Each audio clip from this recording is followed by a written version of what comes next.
to the Italian Football Podcast. Roberto Mancini as a whole. We need to talk about this. Other than the formation, which you've made pretty clear that you think he should change the system. What else? What else can we take away from these games in terms of where Roberto Mancini should go? I mean, the big question is, do you still retain faith in him? Do you still think he is? I think his the what he's trying to do, like I said, Roberto Mancini's Azzurri revolution of changing the mindset, reintegrating young players, giving young players more of a chance. The fact that he brings in the Gnontos, the reteguis, all these young players that would never have had a chance to play. The fact that he even brought Salvatore Esposito from the Serie B to play in the Nations League. I love that. He's opening up the windows and airing everything out, and he's doing it, playing a very modern, progressive football. When they won the Euros, just look at how they played. That was not the traditional Italy, right? But again, that I love him for that, and I want him to continue doing that because I think that's exactly what Italian football needs. However, he also needs results, and winning the Euros is historic. Failing to get to the World Cup, I'm even willing to give him a pass on that because I think, as we've discussed millions of times before, there's specific reasons for that. But now he needs to show that he's the right man to lead Italy. And if he's going to continue insisting and turning the 4-3-3 into some sort of a project where he's looking at Spalletti and saying, oh, look at how he plays, that's how I want to play, but not having Kvaratskhelia, Lobotka, or Osimhen, no, then he needs to go because he's just wasting 2 to 4 years of Italian national team football. If this is the square peg round hole debate that he's going to continue having on the pitch, then he needs to go. I support him on every other aspect of what he's doing, everything he's saying. I love it. I agree with it. I think it's the right thing for Italian football, but he needs to get the results, and he needs Italy to start believing in themselves again.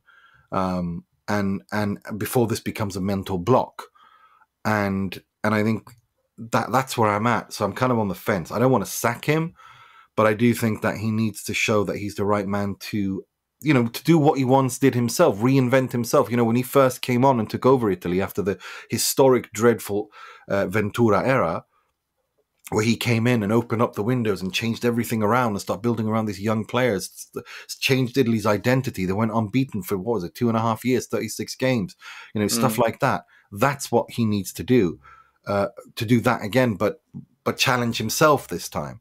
And I don't mean change the identity. I do think Italy should continue down this path of playing a progressive, modern, passing game.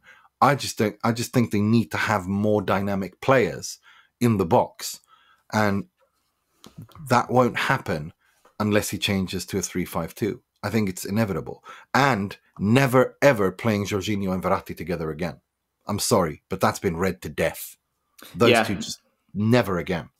Yeah, no, I think absolutely that would be my main point. I think that he has been. Listen, one of the reasons why Italy didn't qualify for the World Cup is he retained too much of his faith in the older Euro players, and still now, even after that, he's still some of the older Euro players, and he specifically said even after the England game that they still have a part to play. He's still retaining too much faith in the older Euro players. He's doing what Lippi did again in 2010. He's making every single mistake that every Italian national team coach has made throughout history when they've won something. And I don't understand why. I don't understand this, Sometimes it's not because they're too old, although I think it is the case in some of these players that they're on the slide. I think it is, like you said, it's because, winning teams do get found out. And that's why you have to change. That's why Pep Guardiola changes and tweaks his systems and his almost and too his, much and his he tweaks his patterns of play and his little movements every year because they get found. You get found out after a while. It's actually one of the reasons why, whether you love him or hate him, Luciano Moggi used to also say, "This is why I after every 2 or 3 years I move players on, and because you create that also the hunger as well, but." It's the opposition, you don't find them out. So I think maybe there is a case, that is maybe the case, certainly with the midfield.